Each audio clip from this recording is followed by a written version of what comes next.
And the basic building block of our today's project, which is a LED. LED stands for light emitting diode. A light emitting diode, the schematic symbol is shown here, has two terminals, a positive terminal and a negative terminal. The positive terminal is called the anode and the negative terminal is called the cathode. For the LED to glow or to give out light, it needs to be in something called as the forward biased mode. When is my LED forward biased? When I connect the positive terminal to the positive terminal of my battery or power source, and when I connect the negative terminal or the cathode to the negative terminal of my battery or power source. If I do this, then my LED starts to emit light. Well, that's fine, but we are not using batteries here, so let's understand how we would use this in my Arduino.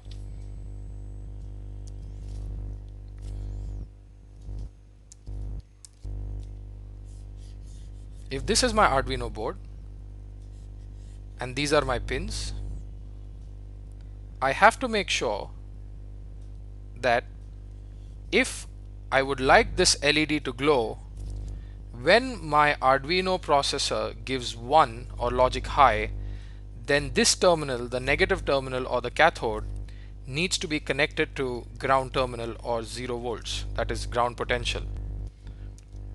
On the other hand, if I would like that the LED that I have must glow when my microcontroller gives 0, then I cannot go with this connection. I have to make the change, that is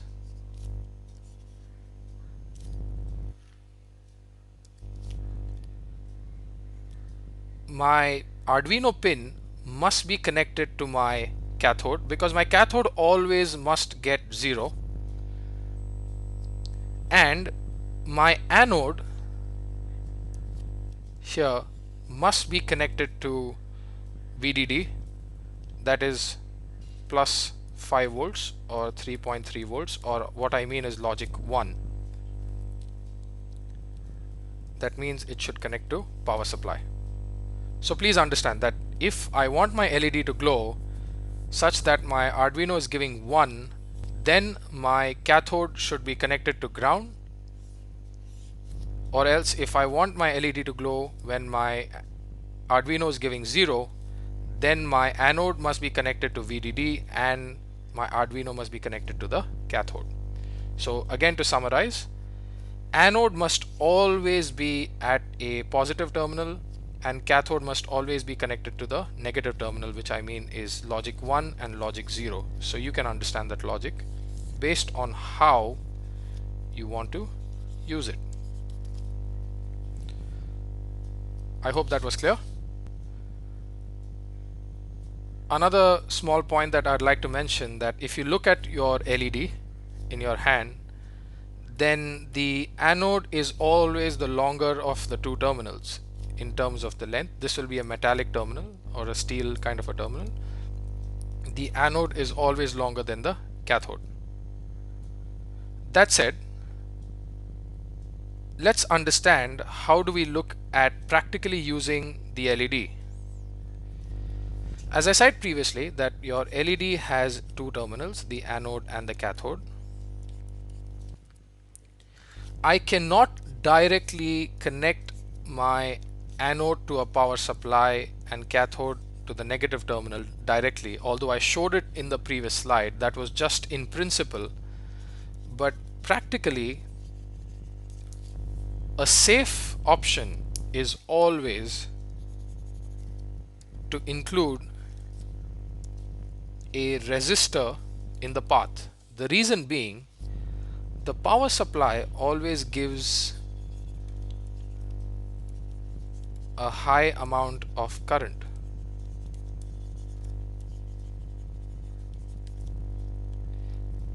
This high amount of current is actually sufficient to damage the LED. Hence, to prevent that, what we do is we put a resistor in between so that it limits the amount of current.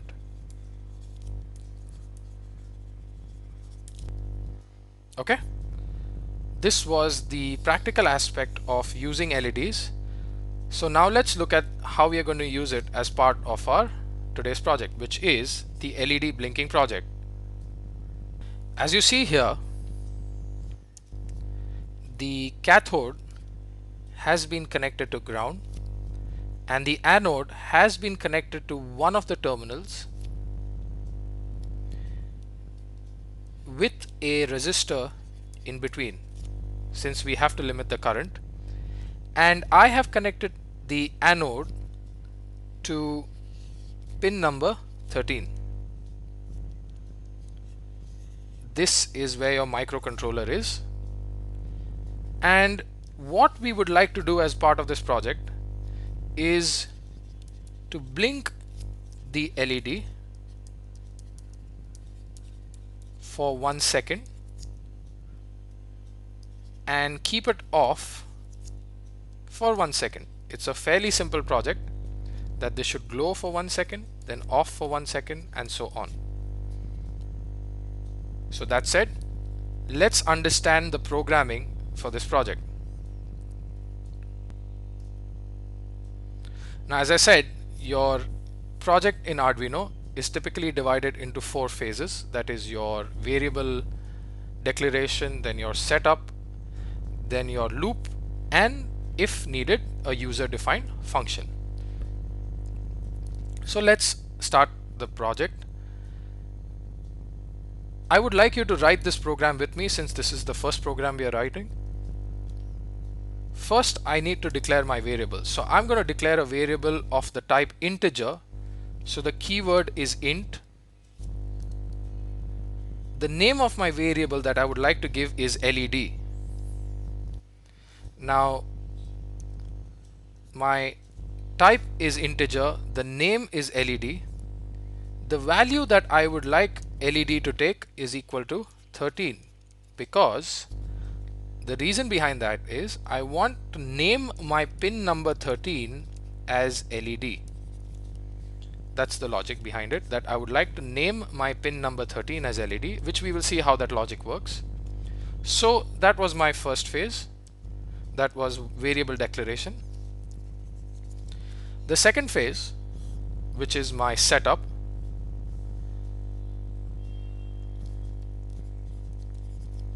would start with the keyword, which is the function void setup. Now, every function you need to give a opening and closing curly brace, and there I would write the keyword function, which is pin mode, which I discussed before, that we need to set the mode, whether it is input or output. And there, first I would give the pin name. Previously I could directly put the number 13, but since I've already assigned the number 13 to my variable LED, I don't need to use the number 13 again and again. I would say LED. So pin mode, which is I'm setting the mode of the pin LED with the type output. Again, this has to end with a semicolon, as seen here as well. And that completes my setup. That finishes my second phase. My third phase, which would be loop, is where I would do a lot of the logic, which is first I would like my LED to glow. So what I would do is I would want my LED to glow as 1. So I would give the value high on my pin number 13. Now, why do I need to give high and not low, because if you see here, the anode of my LED is actually connected to my pin number 13.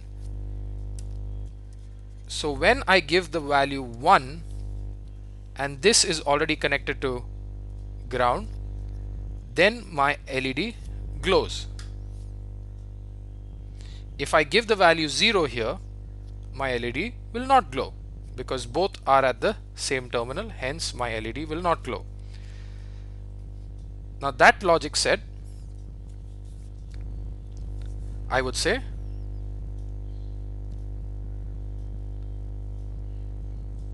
digital write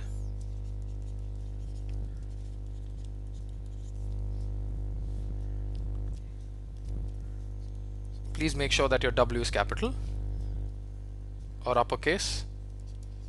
LED, that is the name of your pin again here, and the state that I would like to write it as is high.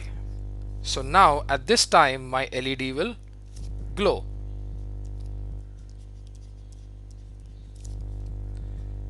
Now I would like to wait for 1 second because I would like the LED to glow for 1 second, and then I would like to switch it off. But how do I make my program wait for 1 second before it can go and switch the LED off? I use that with something called as a delay function. This is a delay function, is an inbuilt function in Arduino, so we don't have to declare it in our phase 4. So all I need to do is write delay and specify the amount of time. So if I would like to delay my program for 1 second, I would write the value 1000 because this value works in milliseconds. 1 second is equal to 1000 milliseconds. 1 millisecond is equal to 1000 microseconds, and so on. So I would delay my program for 1000 milliseconds, which is 1 second, and then I would switch my LED off by saying digital write the function or the pin name LED with the value low. Alright, now I need to make sure that my program waits for another second such that my LED is off for a second and then come back to glowing it again. So what I would do, delay 1000 and close. Now what happens is that I will be running in this loop again and again and again, which is first I would glow the LED, then wait for a second, then I would put the LED off and I would wait for a second, then again I would glow the LED, wait for a second, switch the LED off, wait for a second, and then this process keeps going on again and again. That's it, that's your program. And how would this program actually look on your Arduino application is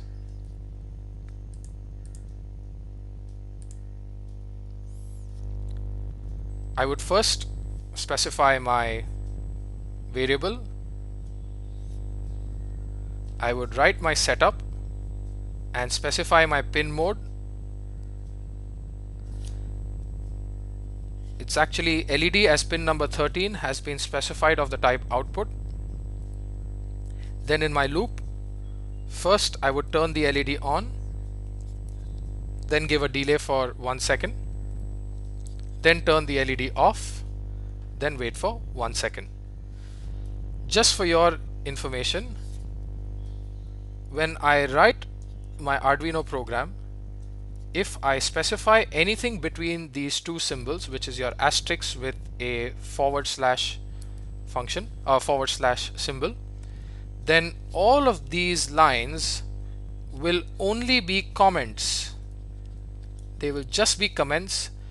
They will not be serious lines in the program. So these lines, for example,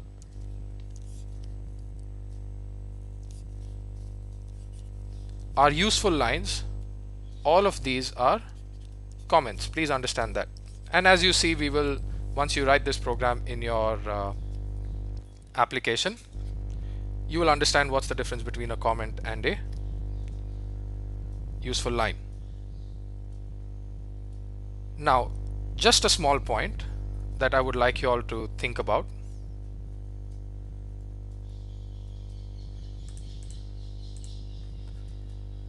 That what if I would like to glow or turn on my LED with the value 0 or low from my Arduino? How would I do that? I have given part of the answer previously in the lecture, but let me just quickly run you through it. That now I have connected my cathode to ground and my anode to pin number 13, so that if I give a 1, my LED glows, and if I give a 0, my LED does not. Now if I would like that, if I give a 0 at pin number 13, my LED should glow. For that, I have to make sure that my cathode is actually connected to pin number 13 and my anode is actually connected to VDD. So please understand, if I would use this configuration such that my cathode is connected to pin number 13 and my anode is connected to VDD, then in the same program, when I write digital write 13 comma low or LED comma low, then at that time my LED actually glows. And if I would write digital write 13 comma high, then my LED would actually go off. So just understand that, just an additional point as part of this program. Okay, so that said, we understood the program. So well, let's go and start implementing this in our Arduino application.